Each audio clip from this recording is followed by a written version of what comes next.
Bismillahirrahmanirrahim. Assalamualaikum warahmatullahi wabarakatuh. Waalaikumsalam warahmatullahi wabarakatuh. Alhamdulillah pada kesempatan kali ini kembali lagi bersama saya yaitu Adilatul Fauziyah yang akan menemani teman-teman semua pada podcast Pendidikan Agama Islam Fakultas Ilmu Agama Islam Universitas Islam Indonesia. Kali ini kita akan membahas isu yang sangat panas nih Bapak, yaitu terkait dengan agama, radikalisme dan pendidikan agama bersama pemateri yang Masya Allah yang sudah ada di depan saya, yaitu beliau Bapak Edi Safitri, SAG MSI. Apa kabar Bapak? Alhamdulillah sehat Mbak Adi. Alhamdulillah sehat. Oke, sepertinya ini materi yang sangat menarik dan teman-teman di rumah pasti sudah tidak sabar ingin mendengarkan penjelasan diskusi terkait isu ini. Mungkin langsung saja saya berikan kepada beliau Bapak Edi Safitri, waktu dan tempat kami persilahkan. Ya, terima kasih Mbak Adila. Kita hari ini bicara tentang agama, radikalisme dan pendidikan agama Islam. Ada 3 kata kunci di sana ya. Satu agama, yang kedua radikalisme, yang ketiga adalah pendidikan agama. Ini persoalan yang sampai hari ini belum selesai. Nah, pertama masalah agama ya, kita adalah bangsa yang beragama gitu ya, bukan negara agama tapi negara yang beragama begitu. Nah, selama ini kita mampu mengelola keberagaman kita itu di tengah kemajemukan bangsa, karena kita punya apa yang disebut dengan Pancasila sebagai kesepakatan bersama kita untuk hidup bersama dalam bingkai NKRI. Kalau dalam bahasa agama itu Pancasila itu mitsaqul qawli itu. Jadi kita melindungi semua agama, 6 sekarang ya, tapi kemudian kita jadikan payung untuk itu. Nah, itu sudah berjalan bagus ya selama ini ya. Ada kesepakatan itu, tapi kalau kita lihat perjalanan sejarahnya gitu, pasca reformasi terutama, itu mulai nampak terlihat bahwa ada gerakan-gerakan untuk memunculkan gerakannya anti NKRI dengan basis atau dengan baju agama. Ya, jadi situ ya. Jadi ini satu persoalan. Yang kedua adalah paham-paham keagamaan yang dimunculkan, juga paham-paham keagamaan yang anti pluralisme, anti kemajemukan menurut saya, anti kebinekaan dan sebagainya. Nah, dan itu mulai menyeruak saat ini. Nah, problemnya hari ini kenapa itu bisa terjadi gitu. Benar Bapak. Bahkan di masyarakat itu kalau misalnya mendengar terkait teror, terus aksi anarkis itu dikaitkan dengan agama tertentu Bapak. Itu makanya. Jadi agama kemudian menjadi alat itu untuk melakukan teror karena paham-paham tertentu. Nah, dan itu sudah mulai masif loh. Kita melihat terorisme sudah banyak terungkap ya. Bahkan kalau kita mau jujur, Yogyakarta sendiri sebagai kota yang selama ini dikenal dengan sebutan the city of tolerance, itu ternyata sudah tembus itu. Dulu kalau bicara toleransi barometernya Jogja. Tapi sekarang kan Jogja sudah ada ya banyak penyerangan-penyerangan. Misalkan dulu pernah ada penyerangan terhadap Sabto Darmo, ada penyerangan pembubaran terhadap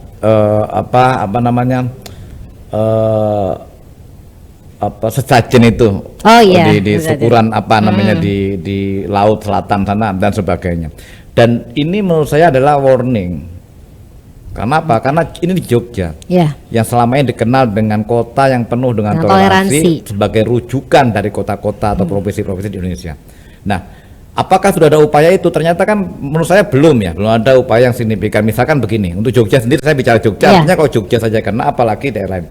Misalkan Mbak Adila, kalau atau sahabat UII, kalau Anda hidup di era pertengahan tahun 95 gitu ya, 90-an gitu ya, 95, 67, saya hidup di era itu di Jogja itu. Insya Allah Anda tidak akan menemukan misalkan ada pamflet itu ya, perumahan syariah gitu, nggak ada itu. Kos-kosan syariah gitu, atau kos-kosan khusus muslimah, atau kuburan khusus muslim, itu insya Allah nggak ada. Tapi sekarang kita melihat itu seperti hal biasa sekarang. Ya kan, kita lihat ada perumahan muslim, perumahan ya itu banyak kos-kosan muslim yang itu menunjukkan identitas tertentu. Ini kalau dibiarin, memang ini belum menjadi konflik ya, tapi kalau ini terus dibiarin, tidak ada pencegahan, upaya penanggulangan, ini adalah potensi untuk itu. Tapi kalau misalnya nih Pak ya, kayak ada perumahan syariah atau misalnya kos muslimah, tapi dengan niatan untuk lingkungan, biar lingkungannya itu kita bisa islami. Kan saya pribadi juga misalnya ditinggal di mungkin kos-kosan atau kontrakan yang ditinggali oleh para muslimah dengan niatan agar saya tidak keikut dengan arus yang ada atau mungkin tidak ada pergaulan bebas dan sebagainya. Itu bagaimana Bapak? Apa urgensinya kalau dihususkan begitu? Biar tidak ada misalnya cowok main ke rumah itu satu hal beda ya. Itu kaitannya dengan etika dan moral ya. Tapi ini persoalan bukan pada itu, nyatanya pada eksklusivitasnya. Yang membuat Muslim, berbeda. Itu yang menjadi masalah. Dan ini kalau terus dibiarin nanti akan menjadi potensi untuk intoleran, dan kemudian ingat tahapannya itu intoleran dulu. Setelah intoleran baru kemudian menjadi radikalis. Dari radikalisme itu kemudian muncullah terorisme. Nah, jangan sampai di awalnya ini kita sudah bermasalah dulu. Oke ya, begitu. Nah, lalu pertanyaan kemudian di mana sih persoalannya? Menurut saya ini kuncinya itu ada pada pendidikan agama. Pendidikan agama ya. Pendidikan agama yang tentunya inklusif, yang tidak anti kemajemukan. Nah, saya selalu pendidikan agama itu Mbak, kalau kita mau lihat itu ada 3 sebenarnya. Satu yang di sekolah, pendidikan formal, yang kedua ada di keluarga. Di keluarga itu ya, kemudian ada yang di pendidikan oleh para penceramah-penceramah itu. Nah, informal. Informal itu. Ketiganya ini menurut saya harus betul-betul dikelola betul, terutama pada konten dan para guru atau ustadznya itu, karena penyemayan itu ada di sini. Nah, medianya macam-macam, bisa di kelas, medianya bisa di media sosial, di YouTube Facebook dan sebagainya. Tapi konten dan kemudian ustadz atau mereka yang menyampaikan itu menjadi penting untuk menjadi atau perhatian kita, karena di sanalah kemudian sumbernya. Kalau YouTube, itu kan medianya, yang mengisi adalah orang-orang itu. Gitu. Nah, makanya kemudian ini yang kemudian menjadi persoalan. Kan kita harus bertanya-tanya, kenapa sih kok menjadi intoleran? Satu, bisa jadi karena persoalan materi yang disampaikan itu mungkin memang intoleran. Contohnya Pak, materi yang intoleran seperti apa? Biar sahabat UII tahu nih, biar nggak salah juga. Intoleransi tadi itu seperti Anda melegalkan pemisahan, melegalkan menghakimi sendiri, merasa benar sendiri. Misalkan contoh kemarin yang Semeru itu pembuangan menendang sesajen. Ini kan masalah, itu kan bentuk-bentuk intoleransi terhadap keyakinan orang lain. Anda boleh menyatakan bahwa Anda itu paling benar agama Anda. Sampai situ, jangan kemudian menganggap agama lain salah. Itu tidak boleh. Nah, itu kan terjadi. Ini salah, ini syirik, ini macam-macam. Atau yang lainnya, misalkan yang terakhir itu pembantaian terhadap sikap barbar terhadap misalkan Ade Armando di demonstrasi itu yang dilakukan oleh generasi-generasi masih muda-muda seumur Adillah itu. Ini menurut saya adalah bentuk-bentuk intoleransi. Gitu ya, merasa pingin dimengerti tapi tidak mau mengerti orang lain begitu. Akhirnya ketika wacana mentok, ada kesempatan melakukan tindakan kekerasan, dan yang sekarang menyesal mereka. Dan apakah mereka bertanggung jawab? Tokoh-tokohnya kan tidak. Yang bertanggung jawab adalah mereka yang di lapangan itu. Oleh karenanya kita harus betul-betul menangkapi mereka tanpa bukti tidak mungkin. Ustadz-ustadz yang menebarkan radikalisme itu, tapi setidaknya kita bisa counter wacana. Counter wacana maksud saya, ya kita imbangi dengan wacana-wacana yang moderat sebagai antitesa dari wacana mereka, karena dari situlah sumbernya. Saya akan bacakan sebuah data ya. Bapak. Misalkan gini, kenapa media sosial juga menjadi penting gitu ya? Karena ternyata sangat punya pengaruh generasi milenial. Itu ternyata 90%. Bentar, saya akan coba cari ya. Karena memang saat ini media sosial itu sudah mulai mayoritas gitu ya, semua generasi milenial itu memilikinya, Bapak. Ya, ini ya saya bacakan 87% itu generasi milenial umur 20-an itu sudah mengenal media sosial. Iya. Nah, sayangnya setelah ketika ditanya tokoh-tokoh yang dikenal usulnya, itu ternyata bukan tokoh-tokoh yang selama ini kita kenal moderat, misalkan Buya Salim Ma'arif, atau Nurholis Majid, Kiai Haji Hasyim Muzadi, Haidar Nasir. Itu kan tokoh-tokoh yang yang kita anggap moderat. Sayangnya itu tidak dikenal oleh mereka. Yang dikenal itu contoh misalkan siapa bahasa lama, UAS, kemudian yang seperti itulah Mama Dede, Mansur, Yusuf Mansur dan itu ya apa yang Wahabi itu satu itu. Jadi itu baru dari tokoh. Ternyata di atas 80% itu generasi milenial, 85% generasi milenial itu ternyata mengunjungi situs-situs yang dikenal radikal juga. Saya nggak sebut lah situsnya, tapi hanya 15% yang tidak masuk atau tidak bermain di internet untuk generasi milenial. Dan yang 15% itu ternyata tidak radikal, dia intoleran. Artinya justru ketika mereka tidak menggunakan media sosial untuk belajar agama, justru mereka semakin moderat. Soalnya tidak terpengaruh dengan media sosial, Bapak. Artinya media itu memang betul-betul menjadi alat yang sangat strategis untuk mempengaruhi mindset keagamaan masyarakat. Sangat berpengaruh, Bapak. Nah, pertanyaan kita di situ, bagaimana kemudian pendidikan agama itu mampu juga menyasar ke sana. Jadi ada 3 tadi itu sekolah. Nah, sekolah ini bagaimana menyasar? Tentu ini adalah proses yang paling penting adalah bagaimana guru kemudian seleksi guru. Menjadi seorang guru itu juga tidak hanya sekedar dia pintar, tapi juga mindsetnya harus keangsaannya bagaimana, keindonesiaannya bagaimana, Pancasilanya bagaimana, itu penting. Loh kok penting? Iya, karena kalau gurunya saja ada masalah, mau kurikulumnya itu moderat, sama saja kok. Misalkan Mbak Adila kan saya ajar ya. Saya punya RPS nih. RPS-nya bagus, moderat. Tapi ketika di kelas siapa yang tahu? Saya akan mencuci otak Anda. RPS saya lempar saja di laci meja Bapak, kemudian saya ngomong dengan perspektif Bapak yang kebetulan misalkan perspektif yang eksklusif. Kan berbahaya. Maka guru menjadi penting. Jadi kalau ada yang ngomong kurikulum perbaiki, menurut saya untuk pendidikan formal keagamaan di sekolah yang paling penting, semua penting, tapi harus dimulai dari gurunya. Dan jarang siswa atau mahasiswa itu melihat RPS, Bapak. Jadi mikirnya ya udahlah aku masuk kelas, masuk kuliah, dengerin aja tanpa tahu sebenarnya itu dimasukin pikiran-pikiran itu. Artinya kan RPS itu kan menjadi tidak begitu urgen di dalam kelas ya. Hanya dia masuk laci, dikunci, selesai. Nah, oleh karenanya kalau selama ini kan kalau bicara tentang penanggulangan radikalisme di sekolah kan selalu kurikulumnya. Iya betul, kita punya persoalan tentang kurikulum itu punya persoalan kita, karena kurikulum kita masih truth claim, yaitu di semua agama lah ya, klaim-klaim kebenaran yang dipaksa untuk orang lain, bukan untuk diri sendiri. Kemudian banyak lah ya, tapi kemudian kita lupa bahwa ada guru yang sebenarnya sangat mendesak untuk kita. Beberapa riset itu mengatakan, Lakib misalkan, itu menunjukkan data yang mengejutkan, ternyata guru juga pemahamannya radikal. Anda bisa baca hasil penelitian Lakib dan Uin Syarif Hidayatullah itu, PBB Uin Syarif Hidayatullah itu. Lah jadi kalau gurunya kita nggak selesai dulu, repot. Gampang mempengaruhi. Mindset temannya. Saya kasih pengalaman. Dulu saya waktu SD itu ada mata pelajaran namanya PMP. Apa itu, Pak?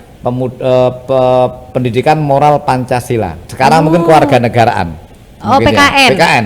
Iya. Itu saya ingat sekali itu. Saya punya seorang guru yang ya dalam pada petik radikal lah, karena keagamaannya kanan banget ya. Penampilannya seperti ya imajinasi orang-orang seperti itulah.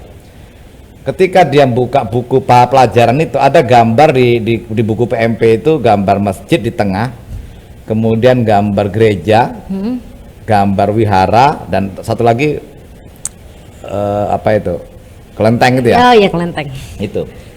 Tapi apa yang kemudian dipesankan oleh seorang guru, ini ada 5 agama di Indonesia ya Nak, dan ini Islam masjid di tengah ini, artinya yang paling benar.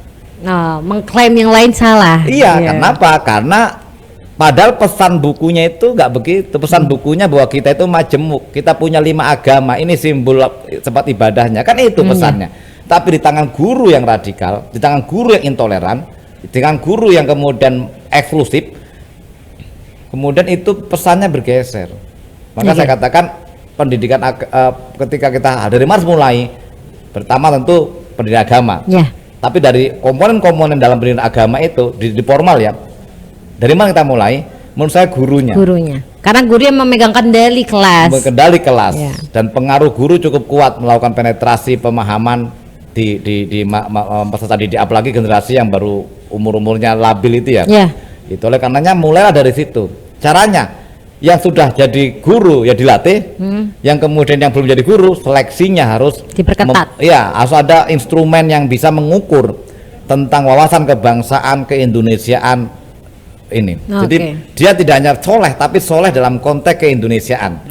Beda loh. Saya sering ngomong soleh itu dalam konteks keindonesiaan. Kalau soleh tidak dalam konteks keindonesiaan nanti benernya sendiri. Ada orang pakai peci tidak islami, pakai sorban dong, itu kan sholat yang tidak ke Indonesia kan begitu. Ada orang sholat pakai sarung gitu, wah ini tidak islami, yang islami itu kalau pakai sorban itu kan repot. Padahal kita makanya sholat itu harus dalam konteks keindonesiaan. Ibaratnya juga nggak hanya soleh untuk diri sendiri, tapi untuk orang lain juga diterima gitu ya. Iya seperti itu. Sebenarnya sampai batasan mana sih Pak kita tuh toleransi dengan agama-agama lain?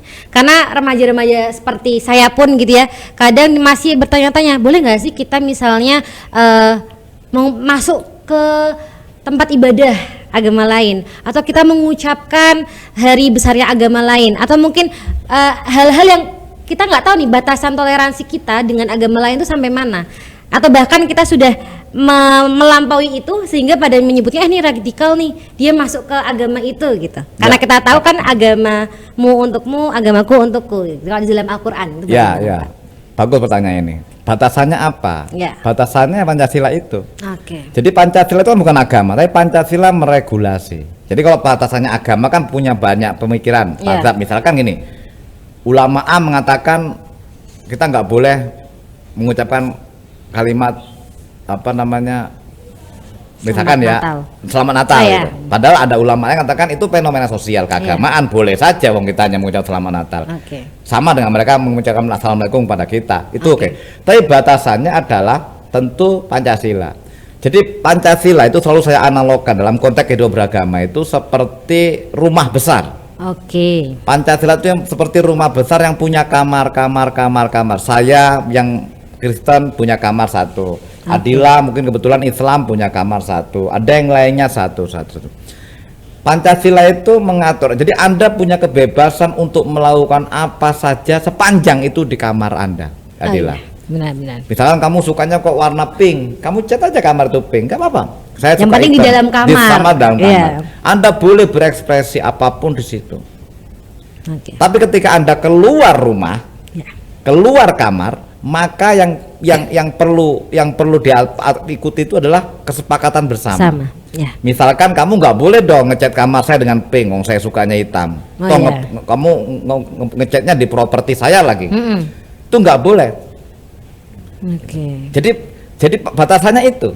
Jadi Anda boleh berekspresi sepanjang Anda tidak mengganggu dan memaksakan orang lain untuk seperti Anda. Misalkan Anda sekarang sekolah di UI, di UI itu di Tarbiyah, di PAI gitu. PAI itu untuk ngajar Anda harus menunjukkan wajah gitu ya. Karena saya harus butuh tahu bagaimana ekspresi Anda ketika ngajar. Tiba-tiba Anda atas nama syariah menurut Anda, Anda tutup semua itu atas nama ajaran Anda gitu. Ya, karena ada dua pilihan. Kedua, Anda mengikuti aturan kampus. Yang kedua, Anda keluar dari kampus. Karena ini kita punya aturan itu. Kadang kita sulit memahami itu. Dianggap kita tidak toleran atau sebaliknya. Jadi ukurannya itu tidak boleh memaksa keyakinan orang lain, keyakinan Anda untuk diterapkan ke orang lain. Dan tidak boleh Anda mengukur kebenaran orang lain dengan kebenaran Anda. Bahwa kemudian Tuhan yang Maha Esa diterjemahkan oleh Islam dengan kata la ilaha illallah itu oke. Tapi kamu tidak boleh misalkan mengkritik konsep trinitasnya Kristen. Nggak boleh karena dia punya konsep itu dan Pancasila melindungi itu semua. Dan ketika Anda menyeberang, Anda coba ngecat kamar saya, menyala-nyalakan saya yang suka warna hitam, disenggol ibaratnya. Maka kemudian Pancasila akan dengan konstitusinya akan mengatur itu. Seperti itu ya. Maka kita tarik apa contoh toleransi dalam konteks yang nyata. Misalkan puasa. Merasa Anda menjalankan puasa dan menjalankan syariat Allah, kemudian Anda merasa benar melakukan sweeping. Sweeping ke warung-warung. Itu Anda berarti sama dengan memaksa saya untuk warna pink padahal cat rumah saya hitam. Gitu ya. Bisa dipahami lebih sederhana itu ya. Jadi kalau Anda puasa itu hak Anda. Kalau saya melarang Anda puasa di bulan Ramadan, saya salah. Sebaliknya Anda ketika memaksa orang lain untuk menghormati Anda dengan cara tidak berjualan itu juga salah. Okay. Karena tidak pernah, ukurannya adalah konstitusi. Gitu ya. Jadi enak toh. Ya, sahabat UI, jadi kita sudah mulai terpancing gitu ya dengan diskusi yang ada terkait dengan agama, radikalisme dengan pendidikan agama. Kita sebagai remaja semakin tahu nih, ternyata toleransi itu ibaratnya tadi digambarkan oleh Bapak seperti Pancasila, seperti rumah, mempunyai kamarnya masing-masing gitu ya. Jadi kita tidak bisa memaksakan agama lain mengerti kita gitu ya, atau kita memaksakan untuk masuk ke agama lain karena memiliki porsinya masing-masing. Oke, mungkin selanjutnya Bapak, yang menjadi pertanyaan, mengapa agama itu sering dituding penyebab munculnya radikalisme dan pendidikan agama diklaim sebagai pihak yang harus bertanggung jawab? Gini, pertama, terorisme itu tidak ada agamanya. Oke. Bahwa kemudian menyangkut mautkan agama, terutama Islam di Indonesia karena mayoritas dia, dan membawa itu ya karena mereka menjual itu gitu loh. Jadi agama dan tidak pernah satu agama mengajarkan terorisme. Ini juga bagi sahabat UI buat patokan yang sederhana. Jadi Anda ini beragama, kalau ada ustadz, gimana sih caranya menghindari terorisme, terjebak dalam radikalisme? Sepanjang atau ketika Anda mendengarkan ada ustadz atau kiai yang mengajarkan Anda untuk melakukan kekerasan dan membenarkan kekerasan itu untuk dibalas dengan surga, maka tinggalkan dia. Oke. Itu karena agama damai ya Pak, agama tidak mengajarkan kejahatan. Agama itu penuh dengan kedamaian. Jadi apalagi di Islam tidak pernah ada ajaran tentang menyakiti orang lain untuk surga, gak ada. Kembali pertanyaan tadi apa tadi tentang terkait dengan agama itu jadi tanggung jawab nih kalau ada terorisme, radikalisme, oh ini agama ini. Ada beberapa karena memang agama itu punya potensi luar biasa untuk disalahgunakan. Iya benar. Karena dia agama kan punya dua sisi ya, satu akal, satu nakal. Akal itu akal, nakal itu batin batin. Untuk ini. Jadi hal di wilayah nakal ini kan mudah bisa dimainkan. Anda dijanjikan kalau kamu jadi pengantin Nadia, kamu dapat bidadara di surga 72 bidadara, ganteng-ganteng gitu. Terus Anda tertarik.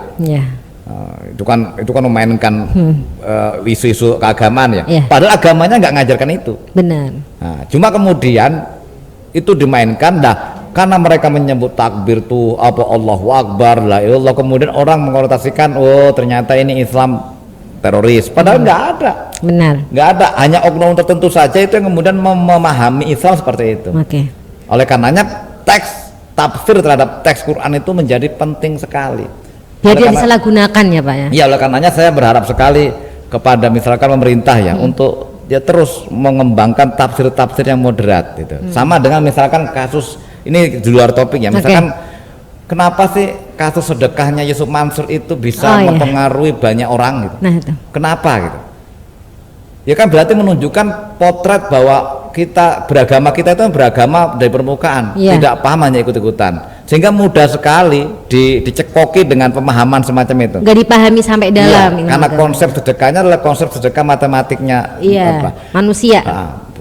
Sekarang saya tanya, sebenarnya kan kita punya konsep. Kok tadi malam ada pengajian bagus di EVA itu, bahwa Islam itu sudah mengatur kaidah-kaidah untuk bersedekah, tidak boleh lebih dari 1/3 dari kekayaan kita.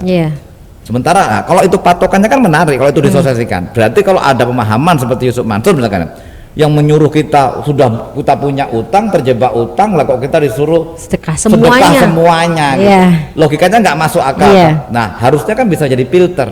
Benar. Bisa jadi rem ini aja. Tapi kan tidak ada yang munculkan itu. Lebih besar gaungnya Yusuf Mansur yang mengatakan bahwa sedekahlah kamu sebanyak-banyaknya, bahkan semuanya, pasti yakinlah pasti akan ada balasannya. Apa ayatnya itu? Aman jaa siapa yang berdatang dengan kebaikan maka Allah akan membalas dengan 10 kali kebaikan. Asru amsilah gitu ya. Itu kan menjadi konyol. Tapi kenapa mereka lebih dominan, wacana itu lebih menguasai audiens? Ya karena tidak ada yang mengkanter itu. Nah, itulah kenapa pentingnya kantor wacana. Dan itu bisa dilakukan oleh semua orang, terutama pemerintah, melalui media-media strategi seperti internet ini. Benar. Udah nggak layak lagi hukum yang waras diam, itu salah. Jadi uang waras itu harus bersuara agar kebenaran itu bisa tersampaikan. Minimal netizen punya the second opinion. Tidak hanya sekedar dari pihak sana, juga dari pihak kita. Jadi masyarakat juga mungkin dari fenomena yang ada masih tergiur Pak dengan tadi dunia, hitung-hitungan materi dunia gitu. Jadi ibaratnya yang seharusnya gitu ya, yang di akhirat, yang balasan dari Allah tuh malah dikesampingkan, jadi malah hitung-hitungan dunia yang lebih menarik kayak gitu. Oke Bapak, mungkin terakhir Bapak, ini sebenarnya nggak cukup ya waktunya gitu ya, tapi karena sudah di ujung waktu gitu ya, ada closing statement nggak dari Bapak terkait dengan agama, radikalisme dan pendidikan agama? Ya, jadi begini, agama pendidikan menurut saya, agama punya potensi untuk disalahpahami. Kita harus sadari bahwa agama itu punya misi yang sangat mulia. Di Islam itu rahmatan lil alamin.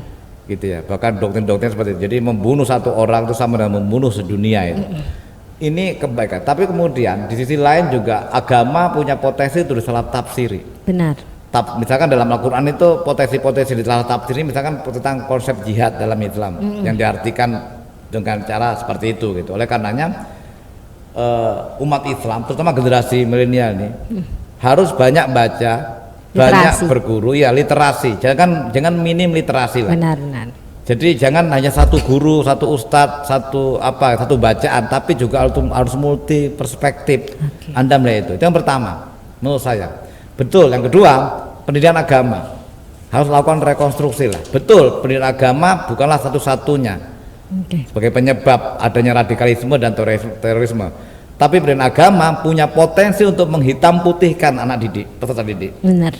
Dia bisa meradikalkan tapi juga bisa memoderatkan. Oleh karenanya berangkatlah dari pendidikan agama. Perbaiki. Apa itu pendidikan agama? Bisa ada di sekolah, bisa ada di masyarakat, dan bisa ada di warga masyarakat. Misalkan ustadz-ustadz itu yang sering ngisi di masjid-masjid, atau pastor yang mengisi di gereja-gereja, atau di internet, di YouTube mereka itu. Nah ini kalau sempat tidak disikapi atau diimbangi dengan counter wacana itu berbahaya. Kita bisa lihatlah bagaimana wacana-wacana itu. Misalkan kasusnya Yusuf Mansur misalkan, kenapa bisa dominan dengan paham sedekahnya itu? Ya karena tidak ada counter dari teman-teman atau ustadz-ustadz yang berbeda dari itu. Benar. Akhirnya kan sekarang udah terlanjur banyak persoalan di sana. Itu yang kedua. Jadi pertama tadi itu tentang literasi, yang kedua tentang pendidikan agama, dan yang ketiga menurut saya penegakan hukum harus keras terhadap mereka-mereka yang menebarkan kebencian atas nama agama. Termasuk mungkin para politisi yang menggunakan agama sebagai amunisi untuk kepentingan-kepentingan pragmatis tertentu. Ini harus ditangani betul. Kalau tidak, kita akan mengulang. Ingat, dunia hari ini dunia media elektronik, medsos, sehingga banyak sekali orang terjerumus sekarang tidak lagi di luaran. Jadi kalau saya punya adik gitu, misalnya Adila punya adik, dulu merasa aman kalau adiknya dilihat masih di kamar itu. Padahal di kamar sekarang di kamar jarinya itu entah kemana-mana. HP, dari HP, laptop. Tiba-tiba besok sudah bermasalah dia. Besok sudah bermasalah. Jadi menurut saya, atau kita masa aman dari ajakan siapa, tiba-tiba besok dia demonstrasi dan memukulin orang seperti terjadi kemarin itu, pamit sama ibunya. Nah itu harus kita waspadai betul. Yang ketiga, 4 adalah selain tadi adalah keluarga, orang tua. Basicnya di orang tua sebenarnya. Jadi kalau orang tua membiasakan anak untuk hidup selalu berbeda, menyadarkan bahwa hidup itu dengan realitas kemajemukan ini penuh perbedaan yang ada, maka kemudian ini akan terlatih. Saya sampai sekarang masih punya keyakinan bahwa kemajemukan moderasi itu bisa dimulai dari pembiasaan hidup dengan berbeda. Saya punya sekolah saya itu saya ajarkan untuk selalu hidup berbeda. Maka semua itu saya kumpulkan begitu ya. Ada sejak kecil sudah diajari untuk berbeda, mengenalkan bahwa ada Adila toh ternyata orang Sunda, ada Pak Edi loh orang Jawa, ada ini agamanya ini toh. Kalau kita selalu terbiasa dengan perbedaan, maka kemudian seolah ini menjadi modal juga untuk bisa menghargai itu artinya barangkali. Terima kasih Bapak, Masya Allah ya, kita menjadi lebih terbuka lagi mindsetnya gitu ya, dan mungkin bisa saya garis bawahi bahwa semua agama itu pasti mengajarkan kedamaian, dan ketika ada agama yang mengajarkan suatu kejahatan, kebencian, maka tinggalkanlah gitu ya Pak. Intinya kita jangan sampai hanya mempelajari agama hanya di permukaan saja, tapi cobalah kita memahami agama lebih dalam lagi dan berusaha mencari sumber agama, yaitu para guru, ustadz, ada yang benar-benar bisa toleransi gitu ya, yang bisa memahami kita dengan ilmu yang lebih baik lagi. Dan mungkin tadi ada 4 poin gitu ya yang bisa kita punya bekal gitu ya untuk agar terhindar dari radikalisme ini, atau tadi ada permasalahan yang ada terorisme dan lain sebagainya. Yang pertama, kita sebagai remaja harus banyak untuk literasi gitu ya. Jangan sampai kita sebagai remaja tidak membaca buku, tidak membaca artikel, tertinggal dengan bacaan atau isu-isu yang ada. Lalu yang kedua, kita memperkuat dengan pendidikan agama, baik pendidikan agama di sekolah, keluarga, atau bahkan di masyarakat. Dan yang ketiga yaitu tentang penegakan hukum, harus tegas gitu ya terkait dengan ujaran kebencian gitu ya, baik di sosial media maupun secara langsung. Dan yang terakhir adalah basic keluarga. Ini yang merupakan penting, fondasi utama bagi para remaja untuk lebih memahami terkait dengan agama, radikalisme dengan pendidikan agama. Oke, tidak terasa kita sudah di ujung waktu Bapak. Terima kasih banyak apa yang sudah disampaikan Bapak, insya Allah menjadi amal jariah bagi Bapak, amin. Oke, mungkin kami juga minta maaf sebesar-besarnya jika ada salah kata maupun perbuatan selama podcast ini. Dan saya pribadi Adilatul Fauziah yang sudah menemani teman-teman pada podcast kali ini, jika ada kesalahan juga memohon maaf.